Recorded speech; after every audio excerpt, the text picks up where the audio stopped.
Welcome back to another video, guys. Welcome back to the Drift Realm. You know what's good? Today, we're doing drift things. No, we're not. Today, we're doing soupy things. Yeah, man.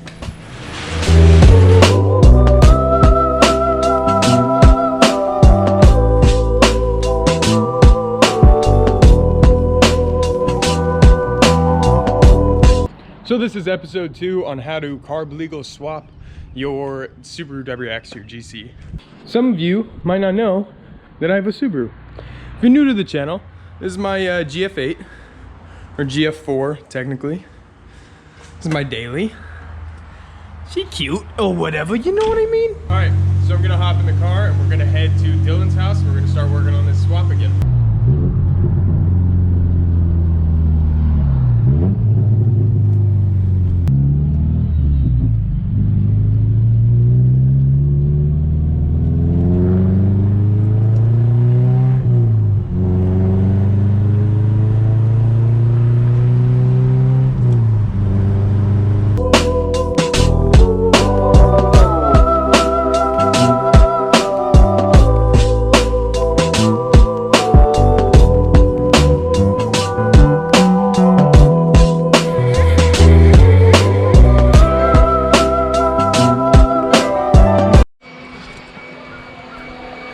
Goddamn neighbors are being loud.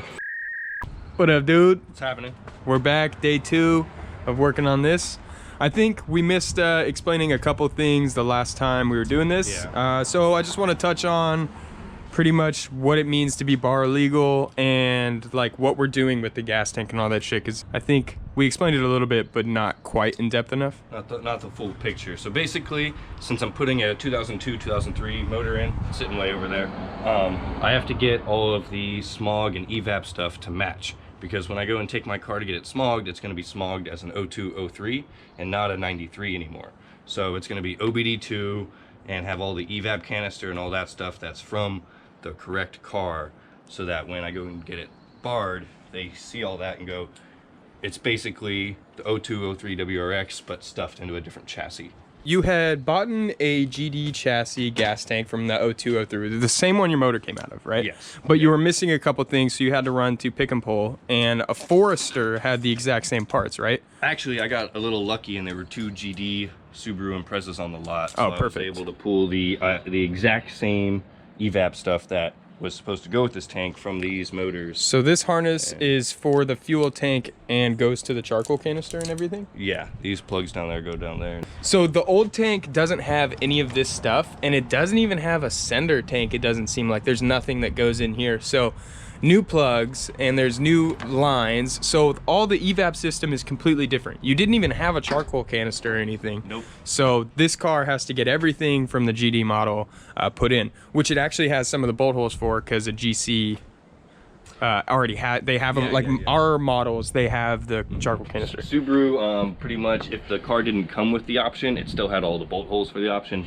Like I said in the first video, the car didn't come with the sway bar, but all the holes were there for the sway bar, so it was just an easy process of bolting it up. You also picked up a filler neck. Yeah. And the filler neck connects to here. The old original filler neck is missing all of these. Yeah, I think the Evap requirements for the 93 1.8 were minimal. Way less. Okay, so, look at that. That's grimy. That's nasty. All right, we spent some time cleaning the tank, and then after we clean the tank, we've just been down here lining up all of the Evap hoses and everything. So it's a little bit tricky at first, but once you start actually getting the pieces to sit correctly, it all kind of lines up, and it's really not that bad. So one thing to note is if you're using a GD filler neck, it's not going to fit perfectly. The length is a little bit different than the GC chassis. It does fit, it bolts up, doesn't really move very much, and it'll work, but the clearances next to the mount here and your ability to get your sway bar mount off, it's going to change. So note that you may want to get a newer version of a GC filler neck. Maybe that would work better, but I'm not 100% sure. But at any rate, we have all of our hoses now lined up with our charcoal canister and everything, and so this should work out. All right, so now as we're putting the charcoal canister in, I noticed a couple things. One, this tube up here goes up into the frame rail, and there's a little plug that if your chassis doesn't have a charcoal canister, it'll have this plug in. The plug comes out and the tube sits right in there. And then next to that, the sway bar mount, this bracket goes over the sway bar mount. So you pull out the bolt for your sway bar mount, and then that'll bolt it in, and it'll hold your little canister. I think it's like a little valve up here that opens, and then you have the electrical connector that comes down. And then this is where the canister itself, it's gonna mount here, it's gonna mount here. And then this is in your frame rail, and you just pull that out and it bolts right up. And then so everything sits tucked in here really nice.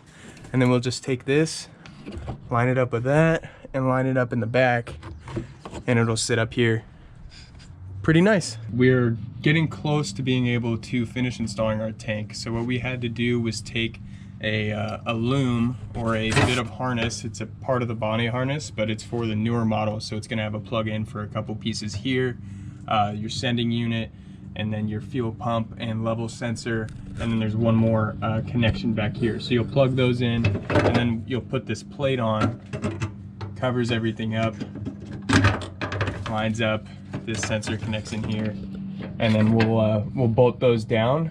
And then we need to line up these hoses right here, these last three, which are going to, one, connect to our filler neck, and then it's also going to connect in one spot to the charcoal canister area. We need to connect this one, and then we can go ahead and bring the tank up to level and get the straps ready and try to bolt this thing on. Purchase your tracks today.